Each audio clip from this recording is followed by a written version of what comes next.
La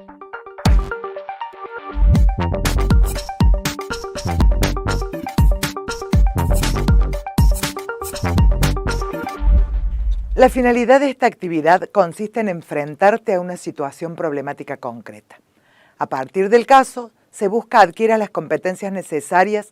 para el reconocimiento de las distintas instituciones del derecho de familia e identifiques las normas aplicables al caso, conforme los contenidos teóricos tratados en el módulo. La disolución de un matrimonio tiene lugar cuando el vínculo válido preexistente se extingue por causas sobrevenidas al acto de celebración. Esto supone que el matrimonio nació mediante un acto jurídico sano y que el vínculo conyugal así creado produjo sus consecuencias jurídicas propias, pero en un instante de su devenir surge alguna eventualidad que determine el cese de su existencia, por lo que a partir de ese momento desaparece el vínculo y por ende dejan de producirse todos los efectos que de él emergen. Las causales de disolución del matrimonio son la muerte de uno de los cónyuges, la sentencia firme de ausencia con presunción de fallecimiento y el divorcio declarado judicialmente.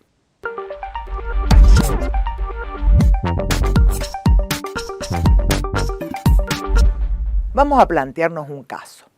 Alicia Feder, al tiempo de recibirse de abogada en la provincia de Buenos Aires, vino a vivir a la ciudad de Córdoba e ingresó a trabajar en el estudio jurídico del abogado Cristaldo, quien lo hacía con otros colegas, entre ellos el señor Carlos Carín, con quien inicia una relación y comenzó a vivir con él a finales del año 2006, contrayendo matrimonio en el 2010.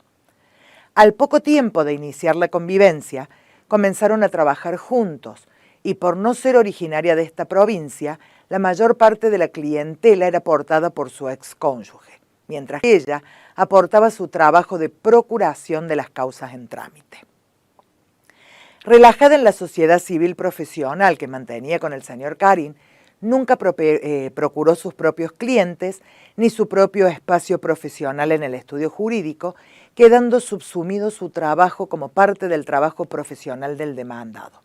aclarando que tanto para los colegas con quienes compartían el estudio jurídico como para los clientes, el titular del espacio profesional era el señor Carín. Cuenta que acaecida la separación de hecho, el señor Carín le pidió que se retirara del estudio jurídico del abogado Cristaldo, por lo que de un día para el otro no tuvo clientes, ni lugar de trabajo, ni capacidad para alquilar un espacio donde ejercer la profesión, sumado al gasto que tuvo que incurrir para resolver el contrato de locación de la que fuera la vivienda conyugal de ambos. Le menciona que si bien concluyó los procesos judiciales en los que había firmado como letrada, de un día para otro dejó de ingresarle el trabajo, así como también el dinero que habían generado y gestionado juntos por 7 años, en los que dedicó su vida personal y profesional a llevar adelante el estudio jurídico de titularidad de su cónyuge. Dicha situación la llevó a que constituir domicilio legal en su vivienda particular, donde no tenía posibilidad de ejercer, ya que el espacio era muy reducido, por lo que los pocos clientes que podía generar en ese momento los atendía en bares de la zona de tribunales. No fue hasta el año 2014 que pudo subalquilar un pequeño despacho en donde actualmente tiene su asiento laboral.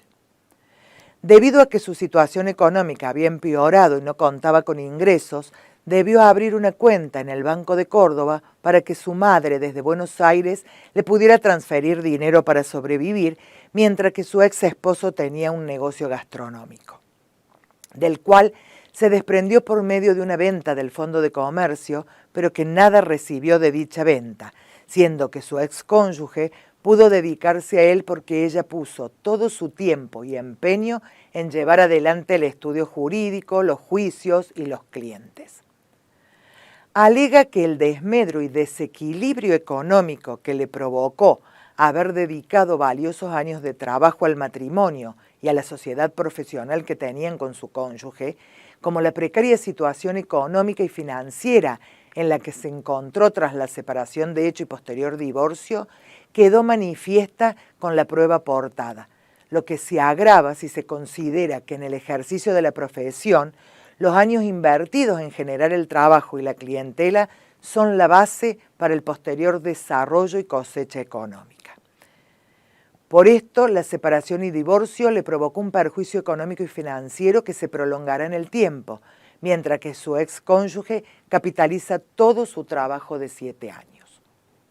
Frente al caso planteado, y pese a que ella misma es abogada, Alicia, por recomendación de familiares y amigos, decide consultar a un abogado.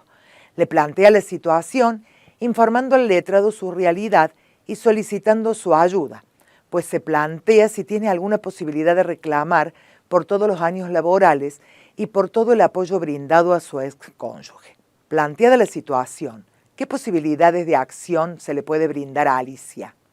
Nosotros sabemos que el divorcio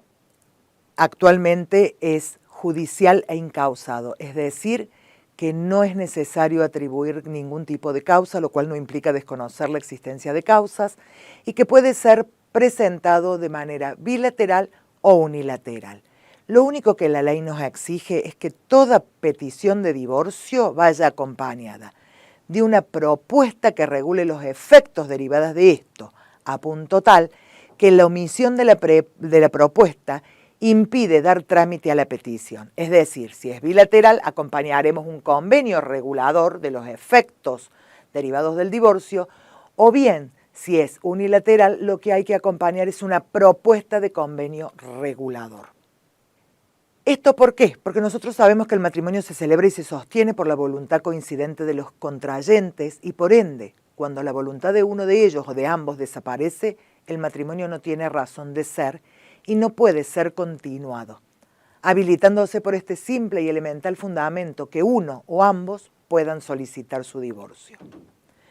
El respeto por la libertad y autonomía de la persona humana y su proyecto de vida impone la obligación de evitar forzar a un sujeto a continuar en un matrimonio que ya no desea. ¿Cuáles son los efectos que nosotros tenemos que considerar frente al divorcio para nuestro caso? A nivel patrimonial, digamos, nosotros tenemos la posibilidad de pedir alimentos como también de pedir compensación. ¿Por qué? Porque si bien sabemos que los alimentos se deben durante la convivencia, es decir, durante el matrimonio, durante la separación de hecho y aún después del divorcio, en los casos expresamente establecidos por la ley, los alimentos posteriores al divorcio se dan en dos supuestos fundamentales. Uno son respecto a los alimentos del cónyuge enfermo, cuando la enfermedad es preexistente al divorcio, que le impide autosustentarse. Esta obligación alimentaria, a la cual puede estar obligado a pasar el otro cónyuge, son los únicos alimentos en nuestra legislación que no se extinguen con la muerte del alimentante, sino que pasa a los herederos y estos constituye una carga de la sucesión, a punto tal que previo a establecer la partición hereditaria se tendrá que conformar una hijuela a los fines de hacer frente a estos alimentos respecto del cónyuge enfermo. Pero también hace referencia como posibilidad pedir alimentos con posterioridad del divorcio cuando se trate de alimentos imprescindibles. ¿Por qué? Porque el cónyuge que los reclama se encuentra sin recursos propios suficientes para autosustentarse, ni tampoco para proveérselos.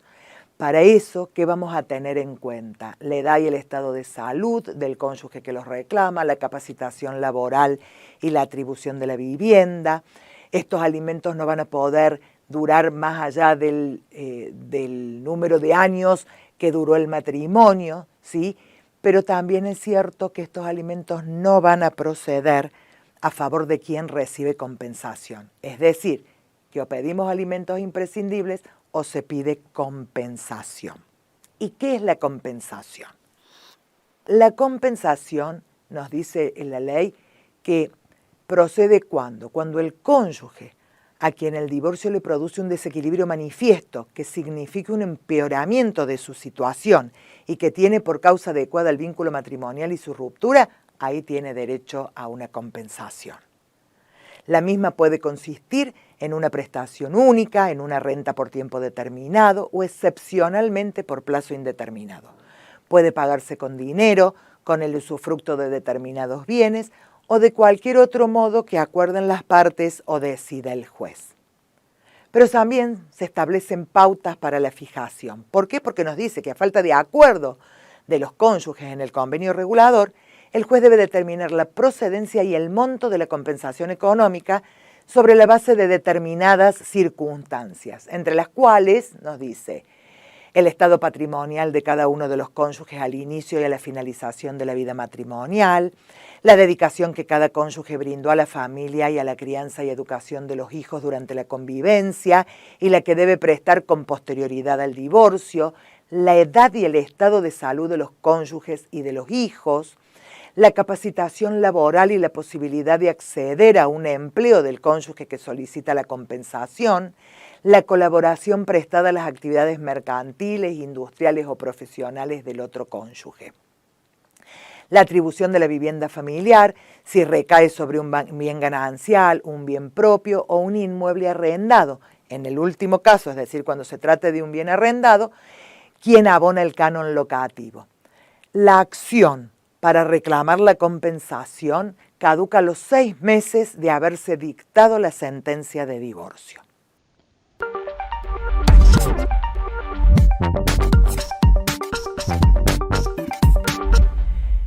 En definitiva, entonces podemos decir que la compensación económica se trata de un derecho reconocido al cónyuge a quien el divorcio o cese del proyecto de vida en común produce un desequilibrio manifiesto que representa un empeoramiento de su situación y que tiene por causa adecuada el vínculo matrimonial y su ruptura.